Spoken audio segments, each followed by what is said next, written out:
Video شروع کرنے سے پہلے ہمارے چینل الہدا آن لائن قرآن اکیڈمی سینٹر کو سبسکرائب اور ویڈیو کو لائک کریں۔ بسم اللہ الرحمن الرحیم۔ اسلامی تاریخ، غزوات اور اسریہ پر ایک نظر۔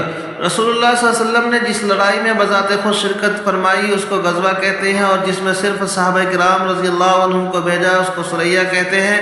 آپ صلی اللہ علیہ وسلم ہمیشہ دشمنوں کے ساتھ صلح کے خواہش مند رہے تھے۔ مسلمانوں نے جنگ کی کبھی ابتدا نہیں کی، بلکہ خود دشمنوں نے حملہ کیا یا حملے کا ارادہ کیا تو مسلمانوں نے اس کا مدافعانہ جواب دیا۔ اسلام کی تمام جنگیں اس بات کی شہادت کے لیے کافی ہے۔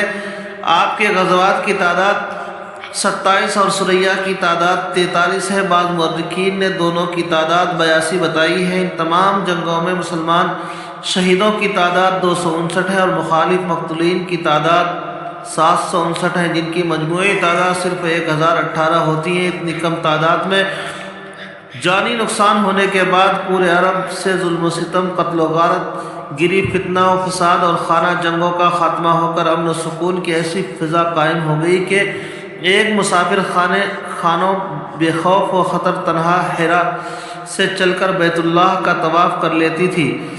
یہ مذہب اسلام کی سچائی، اس کے عدل و انصاف اور اعلیٰ اخلاق کا صدقہ اور حضور صلی اللہ علیہ وسلم کی پاکیزہ زندگی، بلند اخلاق اور ہر ایک کے ساتھ حسن سلوک کا نتیجہ ہے، جس پر مکہ مکرمہ کی 13 سالہ زندگی بالکل واضح ثبوت ہے۔ حضور صلی اللہ علیہ وسلم کا معجزہ بے ہوشی سے شفا پانا۔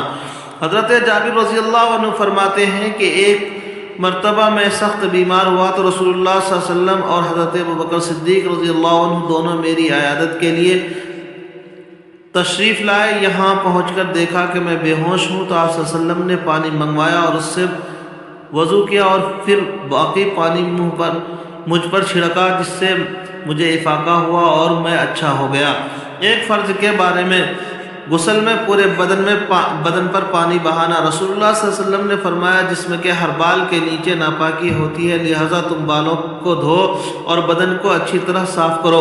فائدہ: غسل میں پورے بدن پر پانی کا پہنچنا فرض ہے، اس لیے خصوصاً سر کے بال، داڑھی وغیرہ جڑ میں پانی پہنچانا چاہیے، اور عورتوں کو اپنے بال کھول کر غسل کرنا چاہیے تاکہ پانی بالوں پر پہنچ جائے۔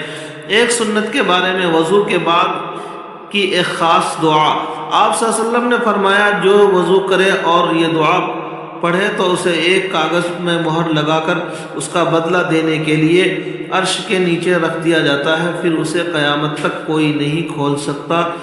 وہ دعا یہ ہے: سبحانک اللہم وبحمدک اشہد ان لا الہ الا انت استغفرک اللہم اتوب الیک۔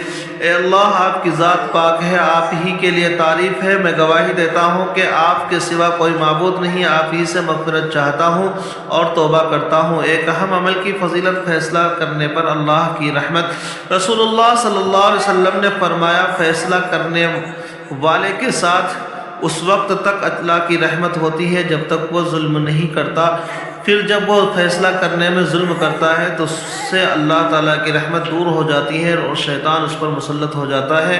ایک گناہ کے بارے میں کفر کی سزا جہنم ہے۔ قرآن میں اللہ تعالیٰ فرماتا ہے جو لوگ کفر کرتے ہیں تو اللہ تعالیٰ اس کے مقابلے میں ان کا مال اور ان کی اولاد اور جو کچھ کام نہیں آئے، یہ سب کچھ کام نہیں آئے گی، اور ایسے لوگ ہی جہنم کا ایندھن ہوں گے۔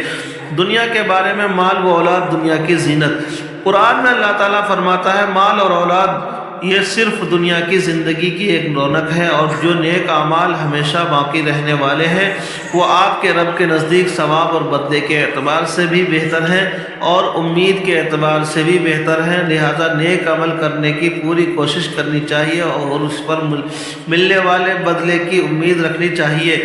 آخرت کے بارے میں قبر کی پکار۔ رسول اللہ صلی اللہ علیہ وسلم نے فرمایا قبر روزانہ پکار کر کہتی ہے میں تنہائی کا گھر ہوں، میں مٹی کا گھر ہوں، میں کیڑے مکوڑوں کا گھر ہوں۔